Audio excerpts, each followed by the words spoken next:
Two worlds that people never thought would collide. Two worlds that could not be more different. Two worlds go head to head. This is part 3 of Football versus Philosophy. Hello and welcome to Football versus Philosophy, the show that pits 5 footballers against some of the greatest minds of all time. Each footballer has to answer 5 football-themed philosophical questions, but there's a catch. They only have 1 minute to answer each one. Their answers will be marked by philosophy expert Gary Farnell, who will give them 0 points, 1 point or 3 points for each one, forming the Football versus Philosophy League table. So let's take a look at who's taken part. I don't know why they don't just make the penalty spot the side of the whole pitch. Yeah, but Plato would argue about anything. Nobody touches him, he goes down. He even fell in his bath the other day as well, and he, got booked for diving. Can we do that again? It's gone. Quite confused. Not my normal question that I'd normally receive. Who will be more Dappy than Nietzsche, more Joey Essex than Plato? It's time to find out in Football versus Philosophy.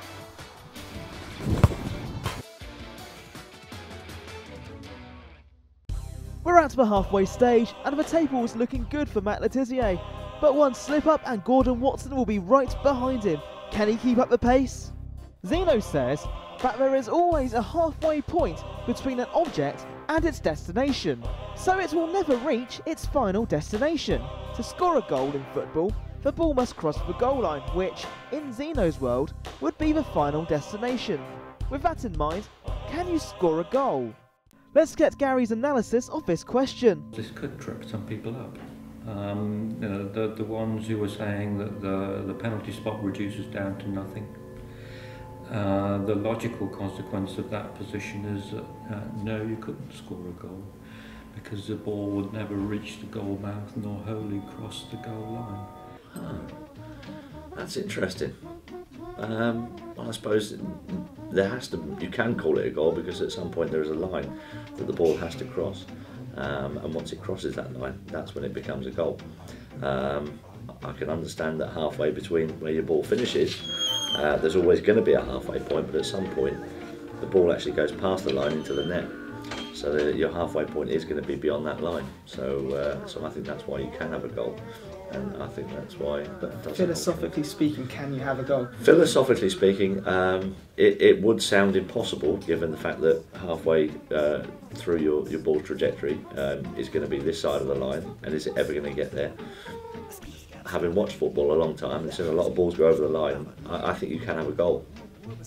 I think he's still playing a blinder, very deft in his thinking.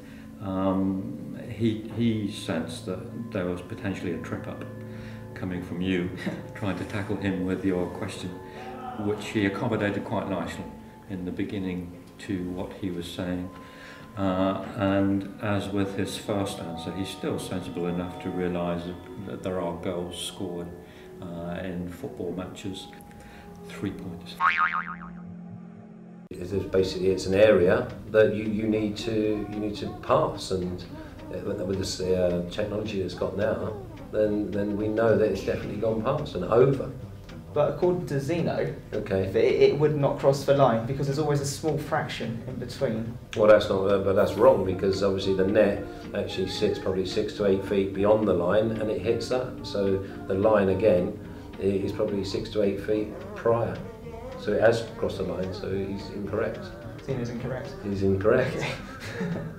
I think this might be an instance of you trying to trip up the player in relation to their previous answer.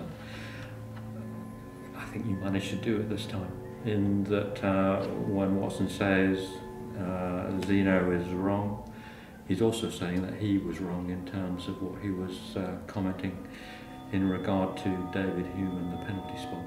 It means 0 points. How can you have a goal? Well, everybody's got goals, if you mean a football goal or a goal. So, as in a football goal? As in a football goal, scoring a goal.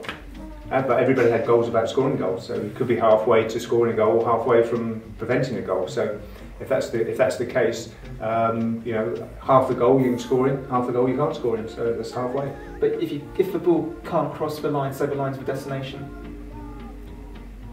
Don't know about that. you've flummoxed me now. But no, it is always halfway from the start, halfway from the finish, halfway from the goal, halfway from the penalty spot to the goal. There must be some ending point, and that must be when it crosses the line, if we ever cross the line. But maybe halfway across the line. Is all the ball over the line or not? Better get the TV replay on that one. Hawkeye, where are you when we need you? Maybe if you had put the question to him, that famous Brazilian footballer Zeno says you can never score a goal, there might have been a kind of a closer engagement with the thought. There wasn't enough substance really in that particular view to merit a point on this occasion.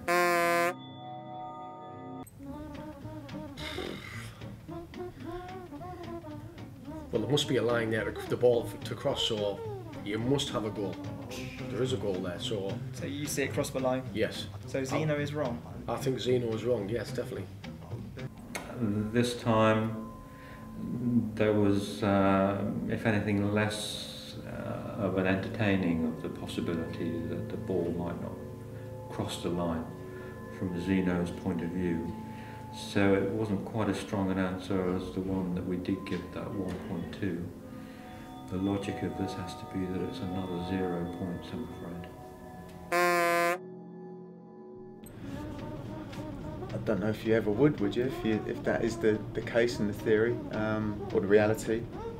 I suppose physically, as humans, we see with our eye that the ball physically crosses a line or doesn't, whatever the case may be. But yeah, very interesting thoughts. I'm going to be scratching my head next time I'm thinking about it. Next time I see a penalty now, I'll think whether it's halfway in or whether it's actually half across the line. Is that right? I'm not sure. So do you reckon Matt Le Tissier or Ricky Lambert have ever scored a penalty with that theory? Most definitely they have. Yeah, you know, I'm pleased they have. Otherwise, they wouldn't have a particularly good penalty record, would they? Although he wasn't contradicting himself in terms of what he was saying earlier about the penalty spot, which, for example, Watson did when he said, you know, this time round the idea is wrong. In effect, he was contradicting, saying what he was answering previously was wrong. This time Benali didn't do that. He played safe without committing himself. The W word wrong didn't come out of his mouth. So I think on the basis of that rather more cagey approach to the game, he might just have scrapped a point there, you know. Well, Matt Le Tissier now has an unassailable lead. He's romped his way to victory, and now the fight begins for the runner-up spot. Tune in to part 4 to watch the battle commence and to see if Matt can keep up his 100% record.